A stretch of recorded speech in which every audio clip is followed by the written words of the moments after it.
বাংলাদেশ সময় কাল রাত ৮টা ৩০ সুপার ফোরে ওঠার লড়াইয়ে বাংলাদেশ মুখোমুখি হবে নেদারল্যান্ডসের।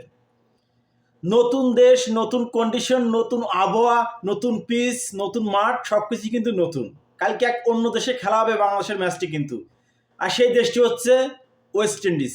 ওয়েস্ট ইন্ডিজের মাটিতে কিন্তু বাংলাদেশ টি-20 বিশ্বকাপ প্রথম ম্যাচ খেলতে নামবে। তাই সব কিছু কিন্তু নতুন।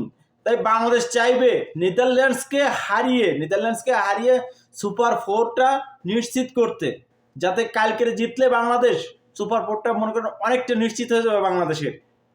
তাই বাংলাদেশ চাইবে নেদারল্যান্ডকে যে কোনো মূল্যে হারাতে।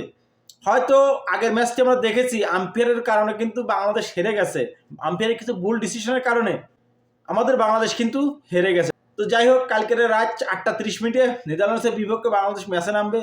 আর এই ম্যাচে কিন্তু আসতে পারে বাংলাদেশের ওপেনিংয়ে পরিবর্তন। আর সেই ক্ষেত্রে দল থেকে বাদ পড়বে জাকির আলী ওয়ানিক, এবং সেই ক্ষেত্রে আবারও দলে সুযোগ পাবে সৌম্য সরকার। সৌম্য সরকার কিন্তু ওয়েস্ট ইন্ডিজের মাটিতে তার পারফরমেন্সটা যথেষ্ট ভালো আছে। আর যেহেতু নতুন কন্ডিশন, নতুন পিচ, তাই সৌম্য সরকার কিন্তু অবশ্যই দলে চান্স দেবে কোচ হাতুরা সিং। আর যেহেতু তার প্রিয় ছাত্র বলে কথা, তাই এই ক্ষেত্রে মনে করেন জাকির আলী ওয়ানিককে টিম থেকে বের করে দিয়ে সৌম্য সরকারকে ওপেনিং স্লটে সুযোগ করে দেবে বাংলাদেশ দল।